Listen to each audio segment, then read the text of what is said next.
Blind Bill and Matilda the Manatee Mermaid. Bill couldn't see so good. He couldn't hear that well either, but it was his bad sight that caused his friends to fret. Bill was 103 years old, but he looked 10 years younger. Other than his bad eyes, near blind, and being deaf as a cold stone, he was still considerably spry. Naturally, he had to wear glasses. They were thick enough to burn down the house if he left them by a window, but they were stylish and magnified his eyes, giving him a youthful appearance. Bill did pretty well on his own. He was, of course, retired and he liked to fish. 40 years ago, when Bill finally took off the badge, cleaned out his desk, and was handed the gold watch, he had the good sense to make the move and live his retirement dream of whiling away his twilight years in a tropical paradise. For Bill, retirement heaven was a little faded pink house, surrounded by white roses, next to a blue lagoon on the leeward side of Little Zuma in the Bahamas. He had bought the land and built the house himself, coming down a few months at a time at first, but after his Lisa Marie passed away, he came down to the island permanent. But that was all a long time ago. From the house, worn stone stairs weaved through the flowers down to a half-moon lagoon with a white sand beach. A gruggling freshwater spring helped keep everything lush. The lagoon wasn't big, but with its swaying palm trees and turquoise water, it was picturesque. On either side of the small bay, tidal flats of crystal-clear, knee-deep water and soft sand stretched as far as the eye could see. The flats were full of permit, glittering bonefish, and canoe-sized tarpon. At the edge of the reef, there were barracuda, dorado, tuna, and mackerel, and of course bonita, wahoo, amberjacks, and the occasional sailfish. It was a fisherman's paradise. However, Bill liked to stay close to home, so it was the bonefish he preferred. On most days you could find Bill barefoot, standing out on the flats in morning. And it didn't matter that he couldn't see, because wherever he cast, he'd get a bite. At this point in the story, you'll be expecting to hear a dubious tale about some outrageously wily bonefish who took Bill down to the last of his backing, turned 180 degrees and swam straight back, went between his legs twice, stopped, turned the other way, headed straight out to sea, yanked the rod and reel right out of his hands, whereupon the reel caught on his pants, which ripped them off, and poor old Bill was left standing there in his birthday suit. But this isn't that kind of story. This is actually a love story. Sure, the fishing was great, and Bill was generally a happy man, but lately he'd begun feeling a little lonely. In order to remedy the situation, Bill decided to try to find a companion. So, at 103, looking only 93, he decided it was time to start dating.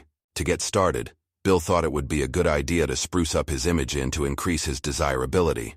The first thing he did was traded in his old truck in for a snazzy red convertible. The new wheels would surely project a rakish, carefree youthfulness, grab attention, and show off his dashing sex appeal. The new car was a sporty little thing made in Italy. Of course, it seemed space-age new to Bill, although the convertible was 50 years old.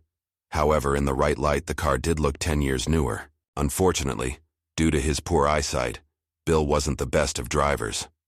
On the bright side, the island only had one road and not much traffic, which suited Bill's driving skills fine. In fact, no matter how bad he drove, the worst trouble he could get in was to get stuck in the sand or shake loose a few coconuts. After the car, Bill then made a few personal changes. He bought some new fluorescent orange running shoes, a loud Hawaiian shirt, and began wearing a blonde toupee. Once his miraculous transformation was complete, Bill was ready for his first date.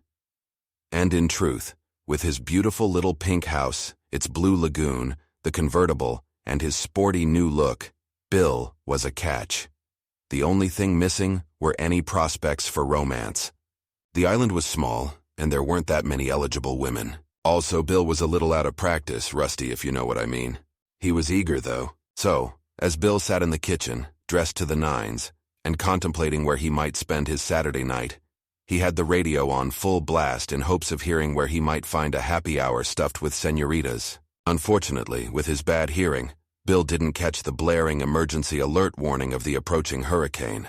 Hurricane Zelda had just taken a sudden dogleg and was heading directly for Little Zuma, Bill's pink house, and it was a Category 5 monster storm.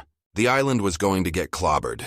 Of course, Bill didn't get out on the town that night. Suddenly, the sun coming through the windows went from a strange golden magenta to a deep purple, then to black. A few minutes later, the wind began to howl, which forced Bill to go from room to room closing the shutters and calm the flapping curtains. Next, the rain started coming down in buckets, and Bill was disappointed, thinking the rain might keep ladies from hitting the town. Of course, Bill didn't hear the crashing waves climbing up the stairs from the lagoon, or even realize the storm had hit the island like herd of buffalo stampeding over Lilliputian. The sturdy blockhouse shook, and finally the ferocious wind was loud enough for even Bill to hear. And then, waves started crashing over the house. Bill turned on the TV, but there was no signal. He picked up the phone, but the line was dead. Then, the lights went out, and he was alone in the dark. His last thought before he finally fell asleep on the couch was that it had been a long time since his Lisa Marie had been around for comfort. The storm raged all night. The next morning, if Bill's hearing had been better, the quiet might have woken him up. As the sun began warming the house, he lay dreaming about driving down the road in his red convertible with a gorgeous woman in the passenger seat. In the dream, they were both laughing as he raced down the highway with the wind blowing through his imaginary hair. Bill knew he was dreaming. However, it was the thought of his new car that roused him. Suddenly, Bill remembered the storm. He then remembered he had left the top down on his new car. Opening his eyes, he rushed to the door, expecting to see the little red convertible gone or smashed by a tree. However, when he opened the door, he was relieved to see the little sports car right where he left it, undamaged. He then blinked, not believing his eyes. Just like in his dream, there was now a gorgeous woman sitting in the convertible's front seat. Amazed, Bill walked over to the unexpected guest and politely said, "Madame, please excuse me for not hearing your knock. I am deeply regretful you had to suffer that terrible storm in the car." Now, Bill was so used to being deaf as a brick, he'd gotten into the habit of just filling in whatever he thought people would be saying. So he next said, "My name is Bill. Matilda, did you say? What a lovely name. A pleasure to meet you. Let's get you in the house. I am sure you'll want some breakfast. Bill opened the door for Matilda, and that's when he became a little befuddled. Squinting, Bill saw Matilda's legs were not quite right. Not wanting to be impolite, he just said, "Here, let me help you." Bill had a hard time getting Matilda in the house. She was a big girl. Bill also figured the poor woman was still a little dazed from the storm, but he hadn't minded lending a hand. He then noticed Matilda's dress was in tatters, and she was covered in seaweed. So, being a gentleman, as soon as Bill had gotten Matilda in the house, he helped squeeze her into one of Lisa Marie's prettiest sun frocks. He then gave her a hat, but had trouble in the shoe department. In his younger days, Bill had been one of Baltimore's finest detectives, and still had a sharp deductive mind. He knew there was something off about Matilda's feet, and there'd been a few awkward minutes as he tried to find some slippers that fit. Not wanting to embarrass the poor girl, Bill covered the unease by offering to make tea. Setting the kettle on the stove, Bill took a moment to ponder the peculiarity. By the time the steam had begun to whistle, Bill had finally arrived at the only possible conclusion. Matilda was a mermaid. At the revelation, Bill's heart filled with joy. Then and there, he decided never to say a word. It would be their little secret. He cherished the thought and felt all the more enthralled with his new girlfriend.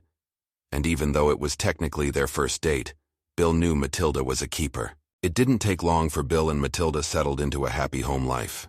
Whenever they entertained, Matilda was always the perfect hostess.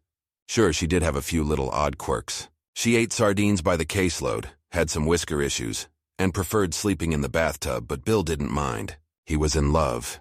They were happy. Eventually, Bill even taught Matilda the Manatee how to drive his little red sports car, and soon appointed her the designated driver. The moral of the story is, love with an open heart, fish when you can, and enjoy every moment you're allowed.